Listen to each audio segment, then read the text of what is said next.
o Supremo Tribunal Federal negou um pedido da jornalista Malu Gaspar com relação a esse assunto, feito com base na Lei de Acesso à Informação para acessar dados sobre a tramitação do processo movido pelo empresário Daniel Vorcaro, que buscava retirar as investigações da Justiça Federal e levá-las ao Supremo Tribunal Federal. A solicitação não tem relação com o conteúdo do processo. O objetivo era saber como foi a distribuição do caso para Dias Toffoli, se por sorteio eletrônico ou se por prevenção, e a que horas o relator foi designado. Hoje, nem esses dados são divulgados mais.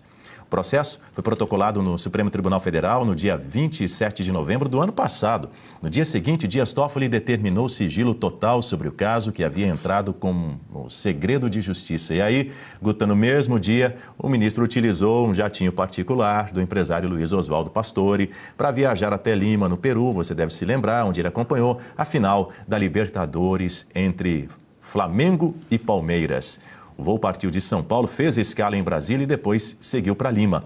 As informações solicitadas permitiriam saber se a relatoria do caso foi atribuída a Toffoli antes, durante ou depois da viagem. No jatinho também viajaram o ex-ministro da Defesa Aldo Rebelo e o advogado Augusto de Arruda Botelho, que atua na defesa de um ex-diretor do Banco Master. Na época, Toffoli informou a interlocutores que a ação ainda não havia chegado até ele. Agora, vale lembrar, Guta, que a mesma aeronave esteve no ano passado na região do Resort Itaiaiá, lá no Paraná, um empreendimento que já teve parentes do ministro como sócios. O STF informou, por meio da ouvidoria, que dados de processos sob sigilo só podem ser acessados por advogados formalmente habilitados, com autorização do ministro relator.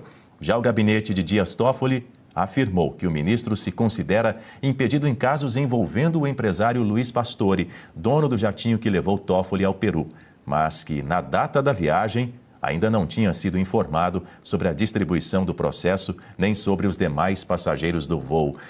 Guta, a questão é, a jornalista pediu transparência, queria saber como o caso foi parar nas mãos do Toffoli, se foi via sorteio ou por prevenção, e nem isso ela conseguiu. E, aliás, eu quero a sua análise. Esse seria mais um forte indício de que Toffoli sentou literalmente em cima do processo e não quer que ninguém investigue nada? Além disso, Dani, é também uma evidência de que os ministros, eles têm a certeza da impunidade. Eles têm a certeza de que eles estão acima de tudo e de todos, que eles estão acima da lei. Não há nenhum tipo de recuo por parte dos ministros. Vejam, tantas coisas já surgiram em relação ao Banco Master, a essa relação entre Dias Toffoli e tudo isso, um cassino dentro do resort do ministro, e mesmo com todas essas evidências, com todas essas notícias de encontros escusos, nem assim eles recuam nas suas decisões. O que a Malu Gaspar pediu não foi acesso ao conteúdo do processo. E como é que eles respondem? Eles respondem manipulando a informação. Eles que se dizem os combatentes da desinformação, eles que são a salvaguarda da democracia e do Estado de Direito, da soberania, eles manipulam as informações. Ninguém está buscando acesso ao conteúdo do processo neste momento, mas sim os dados sobre a relatoria, como que essa relatoria foi parar na mão do Dias Toffoli. Se foi um sorteio, se foi por prevenção, qual foi a data, o horário, são dados, Dani, protocolares. É uma questão burocrática de tramitação do processo. Isso não tem que estar sob sigilo. A lei não garante sigilo sobre isso. É tramitação, é como você protocolar um documento num cartório, numa vara judicial, numa instância burocrática do Estado, e você querer aquele carimbo ali da entrada. É basicamente isso que a jornalista está pedindo. Então, nem isso a população pode ter acesso. E ela fez isso através da lei de acesso à informação. A lei garante esse tipo de pedido, mas essa lei, na verdade, ela acaba sendo utilizada pelas autoridades para negar os pedidos. Não, nesse caso, a lei não se aplica. É tudo muito sigiloso. Essa informação ela é importante para que se tenha muito claro quando que esse processo foi parar nas mãos do ministro relator, justamente por conta até dessa viagem que ele fez com um dos advogados do caso. Foi antes ou foi depois? Como é que se deu esse sigilo que ele coloca depois que esse processo chega para ele? Então, Dani, esse dado burocrático de tramitação do processo é de extrema relevância. E nem isso eles dão acesso. Lembrando que a Constituição Federal tem em um dos seus princípios o princípio da publicidade, que rege as condutas de todos os servidores e agentes públicos. É um princípio que ele se aplica a toda a administração pública. E o Supremo Tribunal Federal está submetido a esse princípio também. Mas eles ignoram a Constituição, eles ignoram todos os princípios. Mas por que que eles fazem isso? Por que que nós estamos vivendo esse estado de coisas no nosso país? Eles se sentem impunes, eles estão jogando solto. Por que que isso acontece? Porque não tem um freio, não tem um contrapeso. O Senado da República nada fez há muito tempo. Esse senhor que está na tela agora, o ministro Dias Toffoli, ele protagonizou o inquérito das fake news. Ele abriu esse inquérito de ofício no Supremo Tribunal Federal. E na época, eles também manipularam o regimento interno do Supremo para justificar a abertura desse inquérito. E eles vêm manipulando, distorcendo o que diz a lei desde lá. De 2019 para cá, quantos anos esse inquérito segue aberto? E o Senado vendo tudo de joelhos. E o autoritarismo só vai crescendo. E acabou que a gente chegou num ponto que não tem mesmo nenhum tipo de pudor ou constrangimento. Vejam imagens do cassino dentro de um resort da família do Dias Toffoli. Foram divulgados. E nem assim eles recuam. Vejam que baixaria!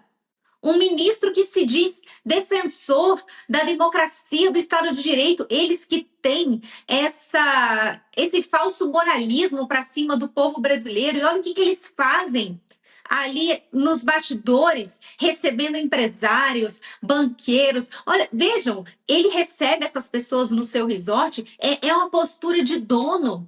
É isso que passa, a imagem que passa. O irmão do ministro, que foi apontado ali como um dos sócios, a reportagem do Estadão, se eu não estou enganada, foi lá na casa desse irmão e viu o piso da residência faltando ali. É óbvio que aquilo ali nunca foi a sede de uma empresa, que esse irmão do ministro muito provavelmente foi um laranja de tudo isso. Então é um esquema que quanto mais você investiga, mais você acha.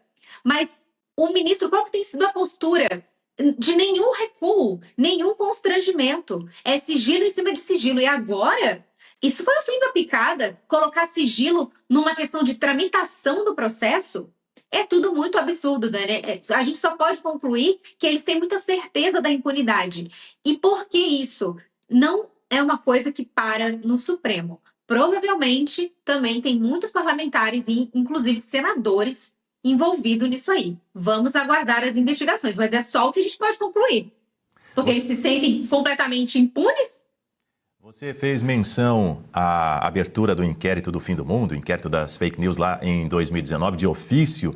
Vale lembrar que isso contrasta totalmente com o que Dias Toffoli disse na sabatina dele para chegar ao Supremo Tribunal Federal lá em 2009, 10 anos antes desse episódio do inquérito das fake news, da abertura desse inquérito. Ele enfatizou que o Poder Judiciário não agiria, não deve agir de ofício, não deveria agir de ofício, ou seja, não iniciaria ações ou investigações por uma iniciativa própria, sem ser provocado por partes como Ministério Público, Advocacia ou Defensoria. E aí ele afirmou o seguinte, abro aspas para Dias Toffoli, o de 2009.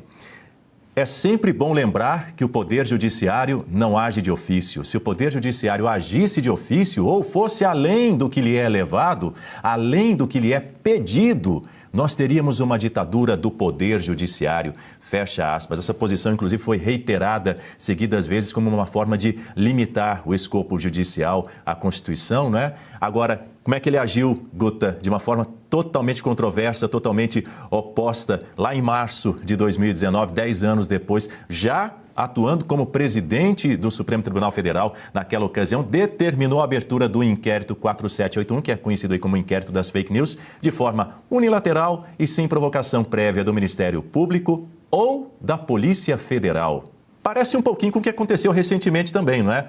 Enfraqueceu muito a investigação da Polícia Federal em relação a esse caso do Banco Master, né, Guta?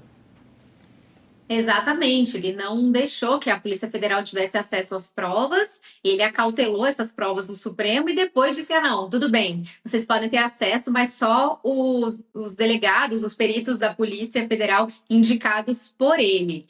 Agora, Dani, é um autoritarismo que faz aniversário, né?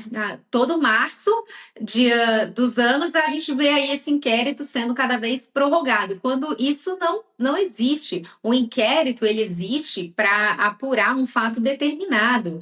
Então, vejam, o presidente do Supremo Tribunal Federal, na época, Dias Toffoli, abre um inquérito sem fatos para serem apurados, porque tinha a ver com ofensas a ministros, ataque às instituições. Você lê ali na portaria de abertura desse inquérito, você espreme aquilo ali, não sai nada. Mas ali naquele momento ele também já determinou que o relator desse caso seria o ministro Alexandre de Moraes, e aí ali a gente viu o início dessa dupla explosiva que corrompeu, explodiu a nossa democracia, e foram atrás aí de todos aqueles opositores e adversários, e censurando e derrubando perfis, mandando pessoas para a cadeia por conta de postagens e vídeos no YouTube, a exemplo do deputado federal Daniel Silveira. Então, e de lá para cá, a coisa só piorou. Lembrando que na época da abertura desse inquérito, o próprio Dias Toffoli disse, o Marco Aurélio, então o ministro Marco Aurélio, relatou que o Dias Toffoli chegou para ele e disse: olha, fiz uma coisa que o senhor não vai gostar, que foi a abertura desse inquérito, mas mesmo assim, ele seguiu e segue até hoje.